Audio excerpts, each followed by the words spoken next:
एक छोटे से गांव में रमेश, माधवी और उनका 10 साल का बेटा मंगू रहते थे। उनका जीवन बहुत साधारण था। उनका छोटा सा घर और खेत ही उनकी कमाई का एकमात्र साधन था। लेकिन एक रात बहुत तेज तूफान और बारिश ने उनकी सारी फसलें तबाह कर दी। सुबह जब वे अपने खेत पहुंचे तो सब कुछ बर्बाद हो चुका था। उन्होंने जो कुछ भी उनके खेत में देखा था सब कुछ बर्बाद था। और तभी वो कहते हैं, हमने सब कुछ खो दिया। माधवी रोते हुए बोली, अब हम क्या करेंगे?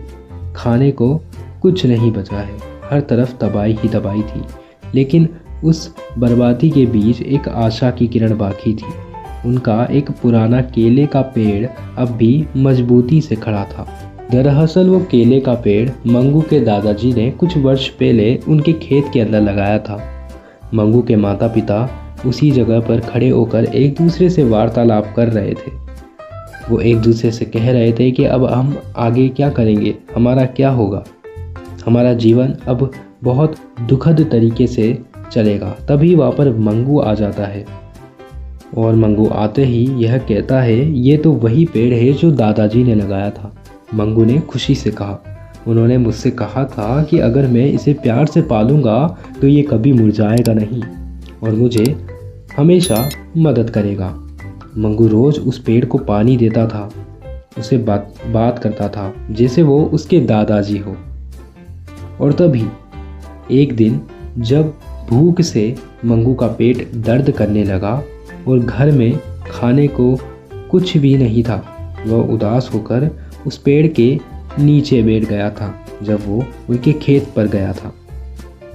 और तभी वह उस पौधे से कहता था, दादाजी मैं बहुत भूखा हूँ। उसने पेड़ से ऐसा कहा। माँ कहती है कि अब हमारे पास कुछ भी नहीं बचा है। उसकी आंखों में आंसू गिरते हैं। केले का पेड़ जैसे झुक गया हो, जैसे उसे प्यार से गले लगा रहा हो। वो केले के पेड़ से बातें करता था। वह उसे अपनी सारी दुखद बातों के बारे में बताता था। और फिर अचानक पेड़ पर हजारों केले उग आए, कुछ वक्त के बाद, कुछ अरसों के बाद। और तभी मंगू उसकी माँ को ये जाकर कहता है, माँ देखो इतने सारे केले। मंगू भागते हुए घर आया था और वो उसकी माँ को ये सभी केले दिखाने लग गया। माधवी हैरान रह गई, इतने सारे केले कहाँ से आ गए? माधवी ने कुछ केले की सब्जी भी बनाई, बाकी केले के चिप्स बनाकर धूप में सुखाने को रख दिए। मंगू ने यह सब उसकी माँ को बताया कि वो केले किस प्रकार से उसके पास आए। और तभी अगले ही दिन उनकी पड़ोसन ललिता आई और बोली, माधवी ये चिप्स तो कमाल के हैं, 10 किलो चिप्स बना सकती हो क्या? मैं अपने मायके लेकर जाऊंगी। माधवी ने हाँ कर दी, लेकिन सोचने लगी एक पेड़ से इतने केले कहाँ से आएंगे। ये सभी सोचने के बाद अगले ही दिन जब रमेश खेत गया तो हैरान रह गया। पेड़ पर फिर हजारों केले लटक रहे थे। रमेश ने सोचा और कहा कि वाह, इतने सारे केले इतनी जल्दी। उसने वो सभी केले तोड़े और टोकरी में डालकर घर लेकर आ गया।